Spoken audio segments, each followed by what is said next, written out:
ছোটবেলা থেকে মানুষ যেখানে বড় হয়, যেখানে তার চলাফেরা, তার প্রতি কিন্তু মানুষের একটা অন্যরকম টান থাকে, তাই না? হ্যালো গাইজ, আসসালামু আলাইকুম। আমি তিন্নি, ওয়েলকাম করছি আমার একটি নতুন ব্লগে। আজ আপনাদের নিয়ে যাব আমাদের পুরাতন বাসায়। ছোটবেলা থেকেই 12-13 বছর পর্যন্ত আমি এই বাসায় বড় হয়েছি।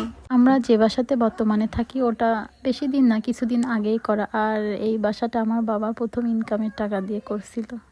এই যে আমার পুটকি বাবুটাও দৌড়াতে দৌড়াতে আসছিল। এই বাসাতে অবশ্য অনেকদিন ধরে কেউ থাকে না, তবে ইদানিং একজন ভাড়াটিয়াকে এখানে রাখা হয়েছে। দেখেন বাসাটার কি অবস্থা, কেউ থাকে না, তা কেমন হবে সেই বাসা। মানে দীর্ঘদিন যাবৎ লোকজন না থাকলে যে অবস্থা হয় তেমন অবস্থা।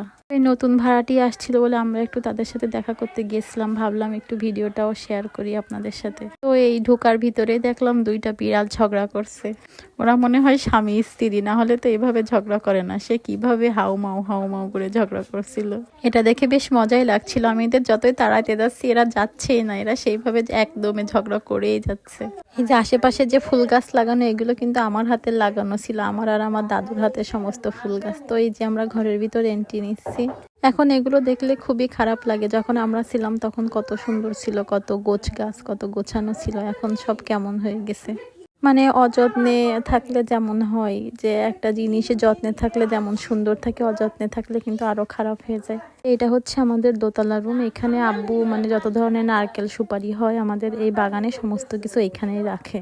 নিচের তলাটা মানে ভাড়া দেওয়া হয়েছে। আমি আর আমার ছেলে এখান থেকে ছাদে উঠছিলাম। এই ছাদে আমাদের কত স্মৃতি, কত কিছু। এই আশেপাশে দেখলে আপনারা হয়তো মনে করতে পারেন এত বাগান কেন, এত বাগান কেন। মানে এইগুলো মূলত সবকিছুই আমার আব্বুর হাতে লাগানোই গাছ। এখানে প্রচুর পরিমাণে সুপারি গাছ আছে, আম গাছ, বিভিন্ন ধরনের ফল গাছ, নারকেল গাছ, অনেক ধরনের গাছই পাবেন আমাদের এই বাগানে। তো আমি জাস্ট ছাদে উঠে আপনাদের একটু ঘুরাই দেখানোর চেষ্টা করছি। সো ভিডিওটি ভালো লাগলে সবাই লাইক, কমেন্ট এবং শেয়ার করবেন। সবাই ভালো থাকবেন, দেখা হচ্ছে নেক্সট একটা ভিডিওতে। আল্লাহ হাফেজ।